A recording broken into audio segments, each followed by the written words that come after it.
Little Monsters.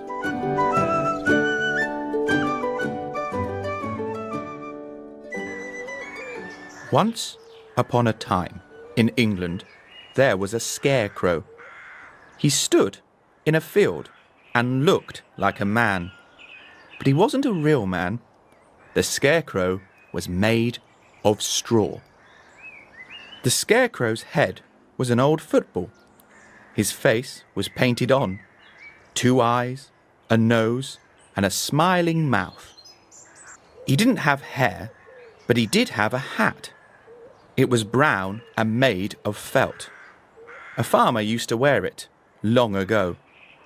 His clothes had come from the farmer too.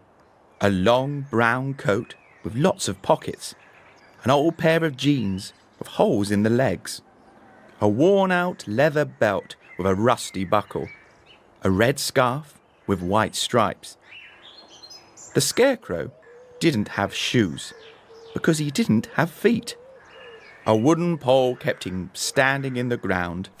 He never moved. The scarecrow liked being in the field. He saw the sun come up every morning. He watched the clouds drift across the sky. At night, he gazed at the moon and counted the stars. He enjoyed his job.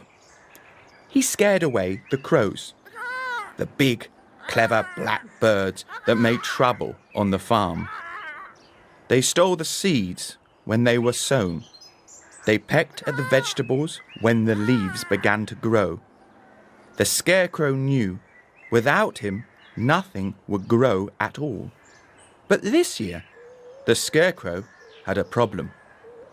The farmer had stuffed him full of new straw, clean yellow straw. It made a good body. The scarecrow was very happy. His coat fitted him much better now, and he felt smart. The problem was the crows. It was springtime, so they were building nests. They were looking for things to use, and they had spotted the new straw. It was perfect. 3 crows sat on a fence and looked at the scarecrow. "Caw-caw! Look at him," said one. "He has fresh straw in all his pockets. My little ones would love to sleep on that. I'm going to get some." Caw-caw! The crow flew across the field and landed on the scarecrow. He pushed his sharp black beak into the straw and pulled some out. Then he flew off back to his nest. "Look at that," said the next crow. "It was easy. I'm going to steal some too." The second crow flew to the scarecrow. He took some straw. Then the third crow flew over and stole some more. All day long, the crows flew from their nest to the scarecrow. They stole more and more straw, but the scarecrow couldn't stop them. He couldn't run after them. He couldn't wave his arms. Shouting made no difference.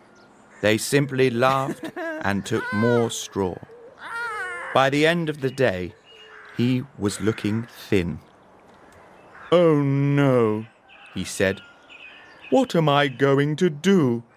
If they take more tomorrow, there will be nothing left of me." "I can help," said a tiny voice. The scarecrow looked down. There was a mouse sitting on his belt buckle. "I can scare the crows away," said the mouse. The scarecrow smiled. "That is very kind of you, but I don't think they would be scared. You are very small." "That is true," said the mouse. "But I have lots of friends, and I have an idea." He climbed up to the scarecrow's ear and whispered something. The scarecrow smiled again. "My little friend," he said, "I think that might work."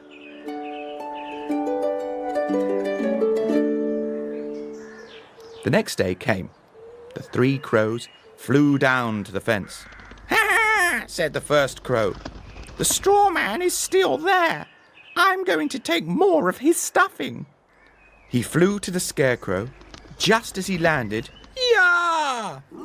20 mice jumped out of the Scarecrow's clothes and roared at him. They waved their arms, pulled faces, did everything they could to appear big and scary. The crow flew back to his friends in horror. "Monster!" he wailed. "A monster attacked me! It was horrible! It had 20 heads! I'm not going back there, ever! Ah!" He flew away, and he didn't come back. "What a baby," said the second crow. "I'm not scared. I'm going in." He flew to the Scarecrow and, Yah!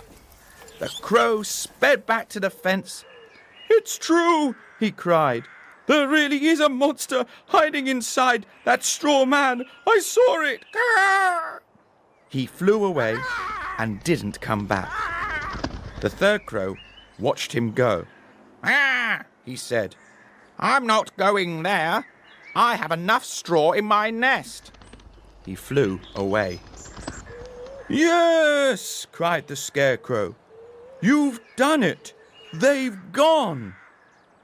The mice came out of their hiding holes. They cheered and danced and hugged each other. "I wish I could give you all something," said the Scarecrow. "A gift to say thank you." "You can give us something," said the mouse. "A home. Your pockets are very warm and comfortable. We would love to stay." "Then you shall stay," smiled the Scarecrow. "My little monsters."